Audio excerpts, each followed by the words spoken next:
ஜெயிச்சு கிட்டத்தட்ட 1 மந்த் ஆக போதுல, ஒரே ஒரு ஓபன் பிரஸ் மீட் கொடுக்கிறதுக்கு துப்பு இருக்கா? இல்ல ஒரே ஒரு ஓபன் பிரஸ் மீட் கொடுக்கவே துப்புலாத ஒருத்தர். அதுக்கு என்ன காரணம்னா 2 ரீசன். ஒன்னு, இவங்க ஸ்கிரிப்ட பார்த்து படிச்சு பழகுனவங்க. இவங்களுக்கு ஸ்கிரிப்ட் இல்லாம பேச வராது. இவங்க ஸ்கிரிப்ட் இல்லாம இப்போ ஒரு நிருபர் போயிட்டு ஒரு கொஸ்டின் கேக்குறாங்க, அந்த கொஸ்டினுக்கு பதில் சொல்றதுக்கு இவங்களுக்கு திராணி கிடையாது. இன்னொரு விஷயம், இவங்க பின்னாடி விஜய் பேசணும்னு நினைச்சாலும் பேச விட மாட்டாங்க. ஏன்னா விஜய ஒரு இமேஜா தான் வச்சிருக்காங்களே தவிர விஜய வச்சு வேலை பார்க்கறது வேற ஒருத்தங்க. மக்களுக்கு புரியல. விஜய் ஆட்சியில இருக்கும்போது கண்டிப்பா தமிழ்நாடு ரொம்ப கேவலமா தான் போகும். யாரு வேட்பாளர்னு தெரியாது, என்ன சொல்றான்னு தெரியாது, வேலை செஞ்சாலும் தெரியாது.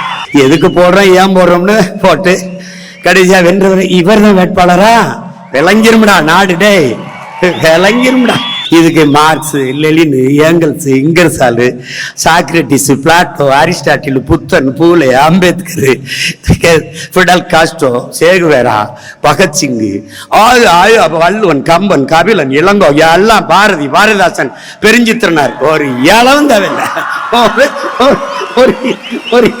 ஒரு இளவும் தேவையில்லை, ஒரு இளவும் தேவையில்லை, ஒரே இளவும் தேவையில்லை.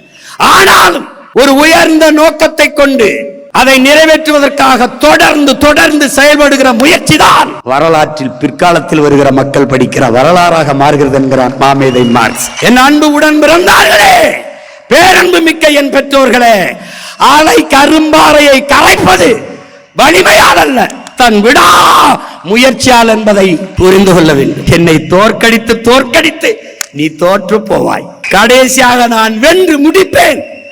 அன்னைக்கு நீ என்னோடு சேர்ந்து சிரிப்பாய். ஏன் நான் காலத்தின் மகன், வரலாற்றின் பிள்ளை. சிதைந்து அழிந்து கொண்டிருக்கிற தமிழ் தேசிய மக்கள் பாதுகாப்பாக வாழ்வதற்கு போராடித்தான் ஆக வேண்டும் என்ற நிலைக்கு தள்ளப்பட்டு விட்டார்கள். இந்த வரலாற்றின் பேரடைப்பில் இருந்து, பெரும்பணியில் இருந்து தமிழ் இளம் தலைமுறையினர் விலகிச் செல்ல முடியாது என்கிறார் எங்கள் உயிர் தலைவர். அந்த கூற்றுக்கேற்ப விலகிச் செல்லாமல் கூடியவர்களால் இங்கே உலகில் நமக்கென்ற ஆதரவு குரல் எழுப்பவோ ஆதரவாக கையிட்டவோ எவருமற்ற நிலையில் தனித்து விடப்பட்ட அடிமை தேசியத்தின் மக்கள் நாம் என்கிறார். யாரும் இல்லை. எனக்கு நான், உனக்கு நீ, நமக்கு நாம். நம்முடைய உணவை நாமே எடுத்து உண்பது போல, நம்முடைய மூச்சு காற்றை நாமே சுவாசிப்பது போல, நமது உரிமையை, நமது விடுதலையை நாமே போராடி பெறுவது.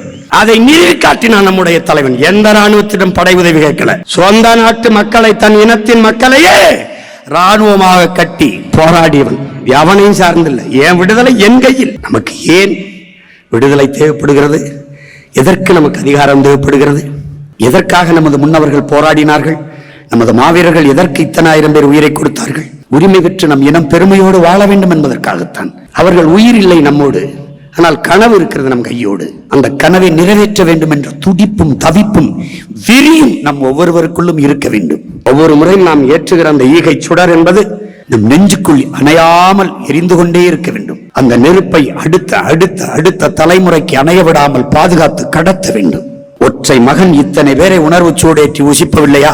இன்னைக்கு எத்தனை ஆயிரம் பேரர்கள், எவ்வளவு ஆழ்ந்த செறிந்த கருத்து செறிவோடு மக்களை உசுப்பக்கூடிய பேராற்றல் கொண்ட பேச்சாளர்கள், கருத்தாளர்கள், நம் பிள்ளைகள் எத்தனை பேர். இறுதியாக போர் முடிவதற்கு சற்று முன்பு தலைவர் சொன்ன வார்த்தை, பற்ற வைத்து விட்டோம், அது எரியும் என்கிறார். அவர் பற்ற வைத்து விட்டார், எரிகிறது. இங்கு மட்டும்தானா? தமிழீழ தாயகத்தில் புலம்பெயர்ந்து வாழ்கிற நம் இனச்சொந்தங்கள் வாழ்கிற எல்லா தேசங்களிலும் இந்த உணர்வு பற்றி எரிகிறது.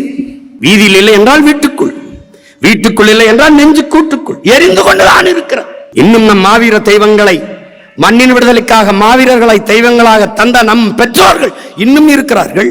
களத்திலே நின்றவர்கள், கைகாலை இழந்தவர்கள், இன்னும் காலிலே, நெஞ்சிலே, தலையிலே குண்டை சுமந்து இருப்பவர்கள் இன்னும் உயிரோடு இருக்கிறார்கள்.